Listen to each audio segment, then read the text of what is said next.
Himanshu, uh, I'm going to just ask you two things. If you want to give an advice to a startup from a CA's perspective or from the lens of a CA, what would be the two things which you want to share? Two golden things.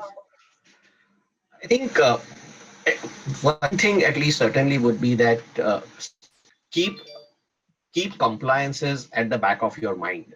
While you, as you said, when somebody's starting and people with a passion to deliver technology to create something new in this world will always focus their efforts or their time on their business, right, or on this creation, and which is rightly so. But what we have seen in so many cases is that because there is only a focus on those technical or business aspects, some of the basic things about how that entity is created, what filings are required, how the accounting is being done, they are small things at the initial stages because the company is small, the activities are small. But those small things, if they are not taken care of initially, it takes sometimes a lot of time to reverse those in future after you have reached a particular stage. And by the time you're fundraising or you're at a stage where you've grown to like 50 100 employees, and suddenly you realize, oh, that basic thing was not done and now I have to reverse it, takes up a lot of management bandwidth to get things undone. So that is one thing which I think people should keep in mind. And again, they may not spend their own efforts on this, but just ask someone else to look into it. Like, again, appoint a third party CA. You do not have a CA on your payrolls itself, but any advisor, etc., at least some basics, if they can be taken care of, I think it will help smoothen the processes going ahead.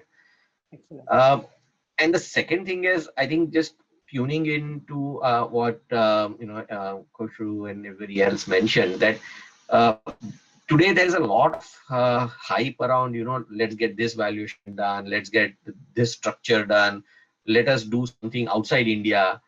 I think all of that, while it sounds very nice, but it brings with it a lot of complications from a tax and regulatory perspective. So just keep in mind your bandwidth and your capability to deal with those complications. When you talk about changing your structure or trying to say that, okay, somebody else has done this, so why should I also not do it? I'll get two more good investors and I will create a profile.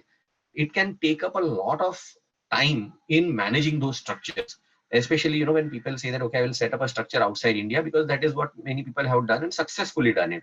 Right. In some cases, it becomes challenging to justify that structure. If you are completely focused on India, then why do you need that structure? How are you going to run that structure? Will you have people outside India to manage that? And then, if once you set it up, then again, undoing something like that is very, very difficult.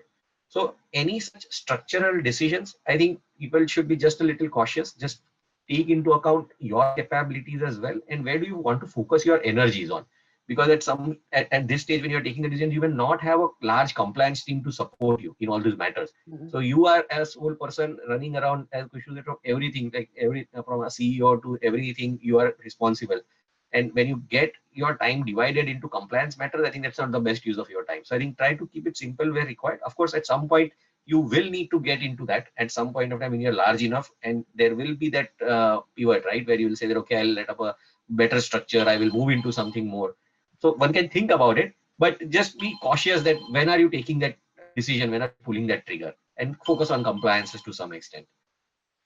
Excellent, excellent. I mean, these are the 2 points which often the founders do not pay attention to. Their primary objective, the day they start their own company, is get more people, get more work, get more billing done, and let's spread the word. And compliances and, of course, the structuring part always takes a backseat. And thank you so much for bringing this matter home. You have rightly hammered this topic. So great to have your valuable insights here, Himanshu. Thank you so much.